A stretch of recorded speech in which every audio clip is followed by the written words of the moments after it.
Hello and welcome to another Bearded Geek toy review. In today's video we're going to be looking at the new Marvel Legends Retro Collection Incredible Hulk figure. Stay tuned.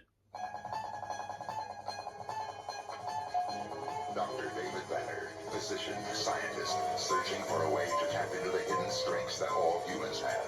Then an accidental overdose of gamma radiation alters his body chemistry. And now when David Banner grows angry or outraged, a startling metamorphosis occurs.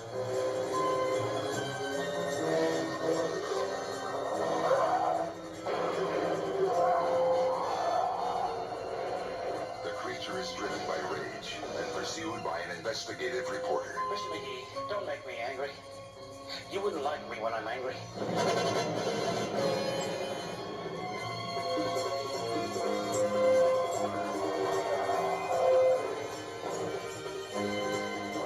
The creature is wanted for a murder he didn't commit.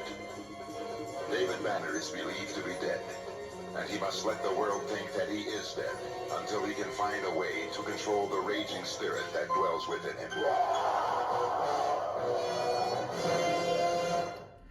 Welcome back to the channel, and as I said in the intro, today's video will be concentrating on the new Marvel Legends Retro Collection wave, which is similar to the Star Wars Retro Collection that we've had released over the last couple of years, except for this is effectively a what if line, because Kenner didn't actually have the license to make Marvel toys back in the 1980s.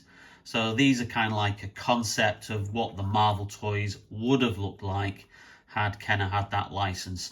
Ironically, Kenner Toys did have a superhero license in the 1980s, but it wasn't Marvel, it was DC, and they had the very successful DC Superpowers line, which ran for several years and obviously did iconic characters from the DC comics, Superman, Batman, and the rest of the Justice League and numerous villains as well.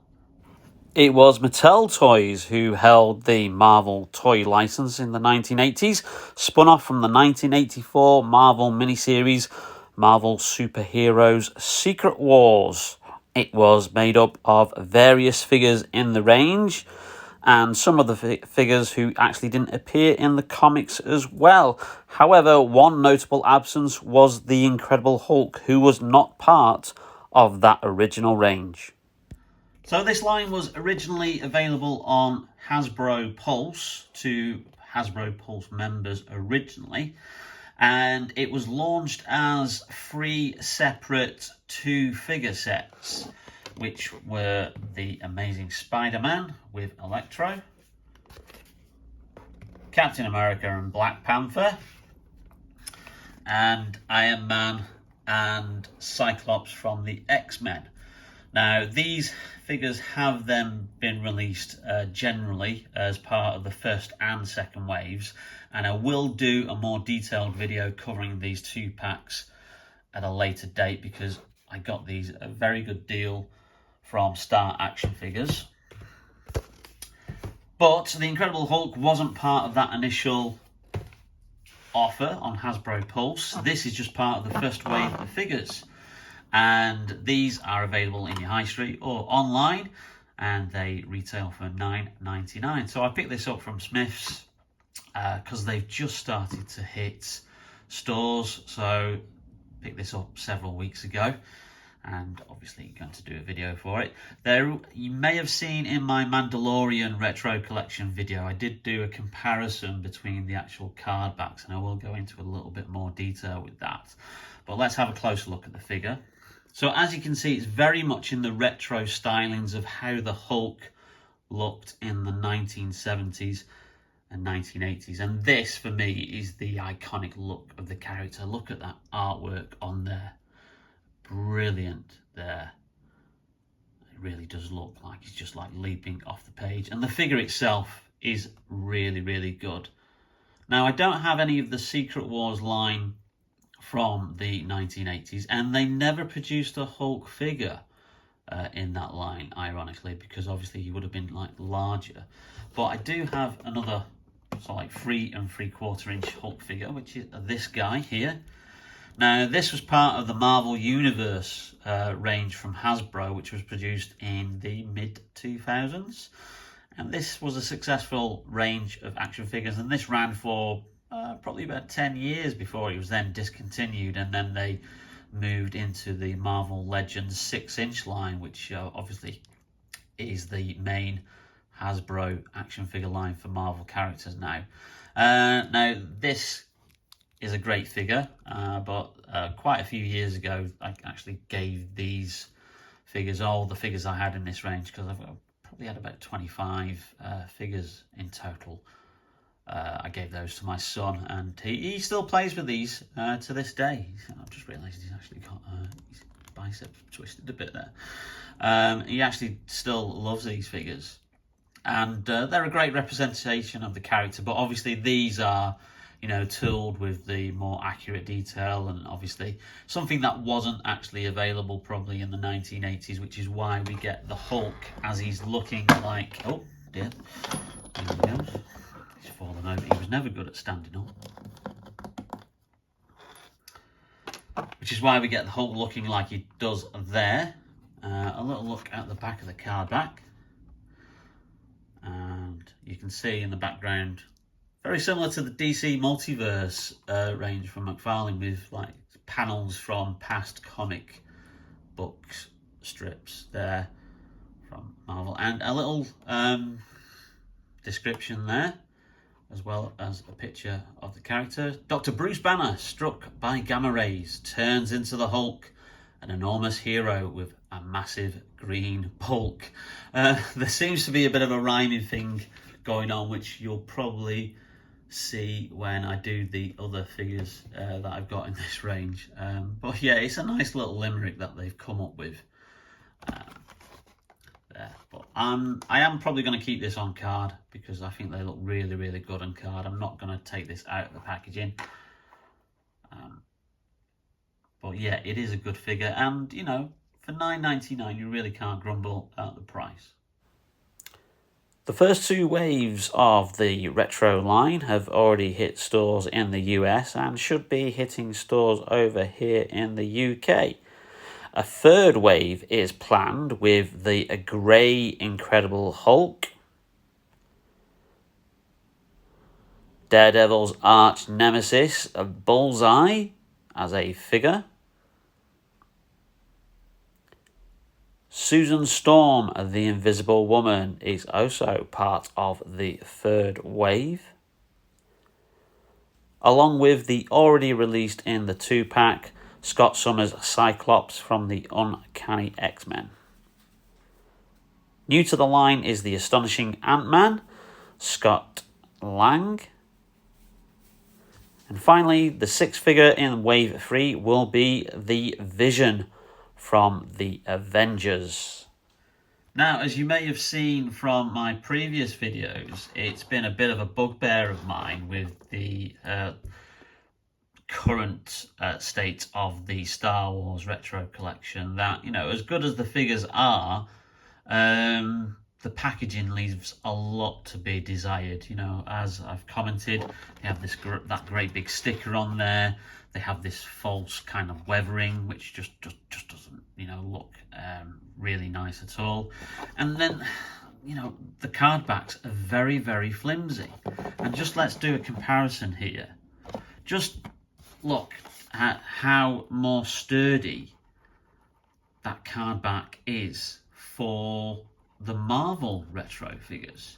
You know, very, very solid, of the standard as what you would get on normal, probably, Star Wars figures. And again, you know, the packaging, there's no false weathering on it. The utilization of the back of the figures is a lot better.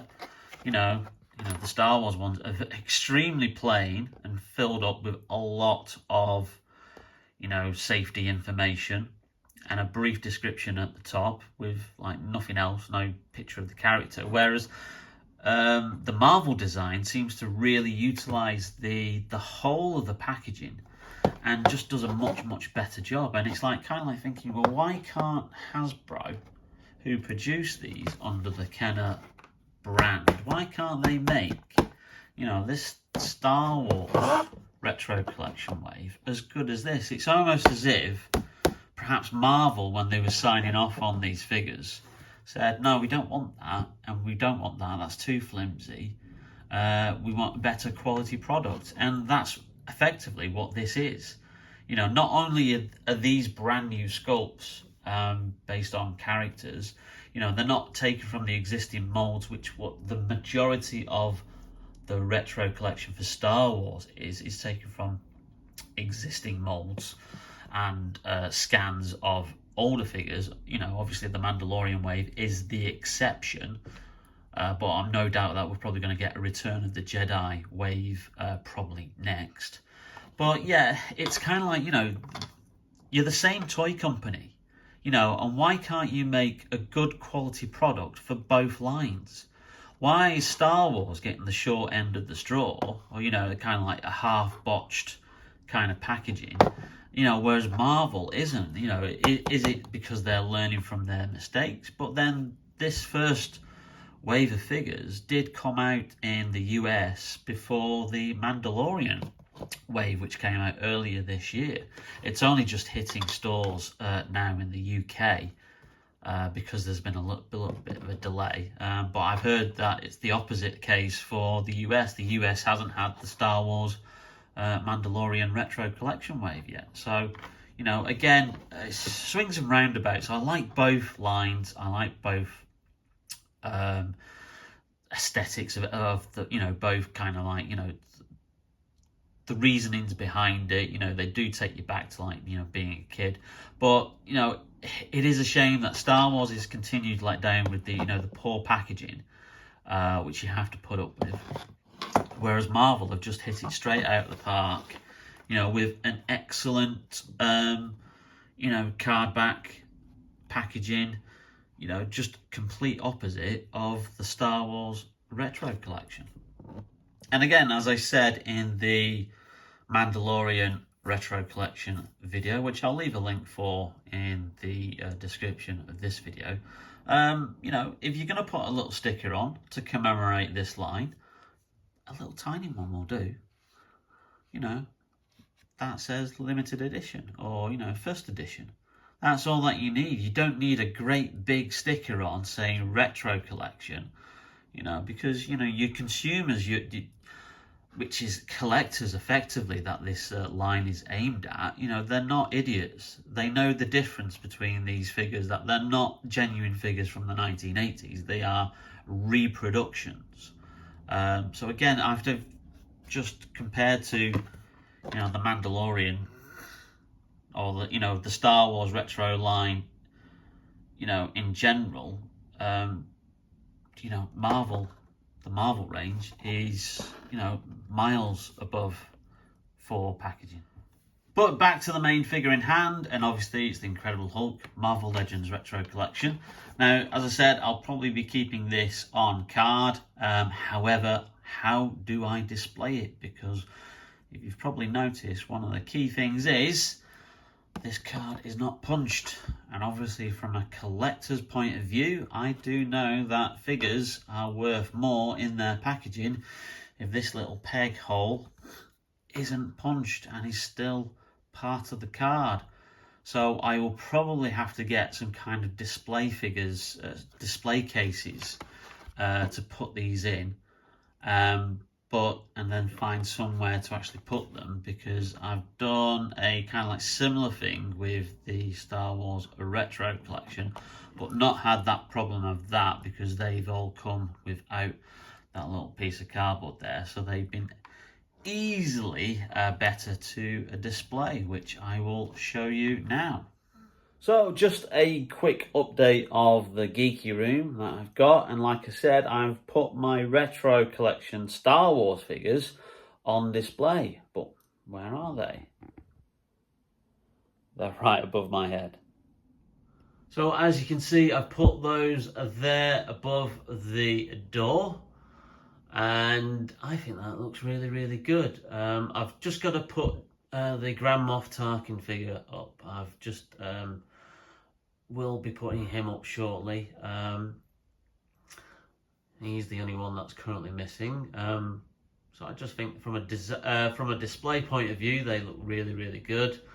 I probably will get plastic cases to protect them at some point, but at the moment, you know, those kind of plastic cases that people like Only One Kenobi and Usual Mike Television, who are two of the YouTube channels that I kind of like watch and follow, they are a little bit pricey, so I'm just going to hold off on getting those for the moment. But as a display piece, I think those look really good. So I want to do something similar to the Marvel figures, but again, it's that whole dilemma of, do I punch the card to then put them on display, or do I find an alternative to display them? So if you like that video, then please leave us a like, as it really helps out the channel. And if you haven't subscribed already, then hit that subscribe button as well as the notification icon to get notified whenever we upload any new videos. Like I said, one of the future videos I'll be doing will be these other Marvel Legends retro collection figures. So stay tuned for that. And in the meantime, stay safe, take care, and we will see you soon. Bye now.